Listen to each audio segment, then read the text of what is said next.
নমস্কার। সুনীলি লন্ড্রিতে আবার আপনাদের জানাই স্বাগত। হ্যাঁ, বলছি আবার পরের পর্বের গল্পটি।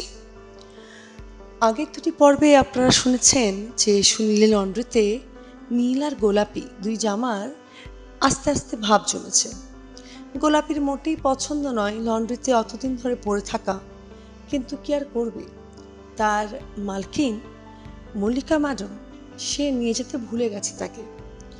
এদিকে নীল সে মাঝে মাঝেই এই ব্যাপারে অভ্যস্ত যে তার মালিক মাঝে মাঝেই তাকে ভুলে যাবে, আর 1 মাস পর পর এসে, কখনো 2 সপ্তাহ পর এসে তাকে নিয়ে যাবে। তা বেশ, লন্ডনে থাকতে থাকতে নীলের জায়গাটা অভ্যাস হয়ে গেছে, আলমারির মধ্যে আর বদ্ধ লাগে না। হরিপদ সুনীলের সাথে যে কাজ করে, হাতে কাজ করে দেয়, এগিয়ে দেয়। হরিপদ এখন ভালোই কাজ শিখেছে এবং জামাগুলি থাকে থাকে ভালো করে সাজিয়ে রাখা, ইস্ত্রি করা, এসবই হরিপদর কাজ। এবং যে যেমন আসে তাকে পাঠ করে জামাগুলি বেশ তুলে দেয় ভালো করে। তা এই দিন কাটছিল ভালোই, নীল আর গোলাপি এসবের আলোচনা গল্প ভালোই চলছিল, করে যাচ্ছিল। হঠাৎ একদিন সন্ধ্যেবেলায় একটু অন্যরকম ঘটনা ঘটল। কি হলো, একজন শ্যামবর্ণ গায়ের রঙের একটি মুখ, গোল মুখ, ভারী চেহারা, মুখ দাঁড়িতে ভর্তি, এসে লন্ড্রির কাছে দাঁড়ালো। তার পরনে একটা নোংরা খয়েরি জামা, আর মুখটি যেন আরো দাড়ির মধ্যে এলোমেলো নোংরা লাগছে।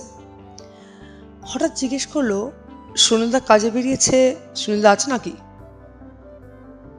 তা হরিপদ তাকালো, বলল যে হ্যাঁ, কি চাই বলুন, আমি দিয়ে দেবো। কোন জামাটা দরকার? জামা দিয়েছিলেন? হ্যাঁ, দিয়ে তো ছিলামই। তো কোনটা বলুন?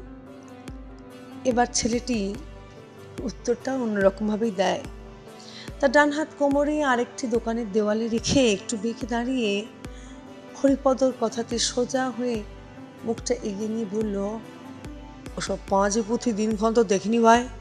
ও একটা লাল রঙের জামা দাও তো দেখি। হাড়ি টাড়ি ফেলেছো নাকি?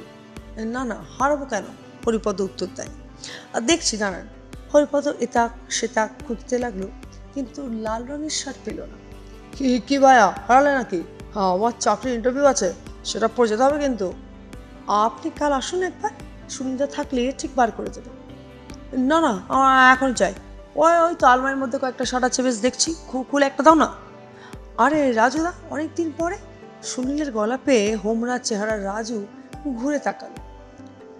সুনীলদা, ও লাল শার্টটা দিতে বলো না। লাল শার্ট? সুনীল একটু অবাক হলো। তোমার তো কোনো লাল শার্ট আছে বলে মনে পড়ছে না। গত মাসে তোমার সব জামা দিয়ে এসেছি, তারপর তো তুমি আসোইনি। না না, আমি দিয়ে গেছি, তারপর খোঁজো খোঁজো। আচ্ছা বললেই হবে। বলছি, তোমার যা ছিল তাই আমি নিজে গিয়ে দিয়ে এসেছি তোমার বাড়িতে। তুমি তো নিজে আসতেই ভুলে যাও, কোন জামা দিয়ে গেছো সেটাও মনে করতে পারো না। বাড়ি গিয়ে দেখো, ঠিক পাবে। বলছি বাড়িতে নেই, আমি কি মিথ্যা বলছি নাকি? এবার রাজু একটু স্বর উঁচু করলো, আর ব্যাস, সুনীলের মাথাও গেল গরম হয়ে। তবে আমি মিথ্যা বলছি? মদ খেয়ে মাতাল হয়ে এদিক ওদিক পড়ে থাকবে, আমি বাড়ি বয়ে জামা দিয়ে আসবো, তারপর ফালতু ঝামেলা পোয়াও। কি বলে? আমার বাহাত যদি তোমার গালে পড়ে না, তো দাঁত কপাটে সব ভেঙে যাবে। এই ঝামেলা করছো কেন? চুপ করো। সেন কাকু এসে দাঁড়ালেন। তারপর কি হলো আবার পরের পর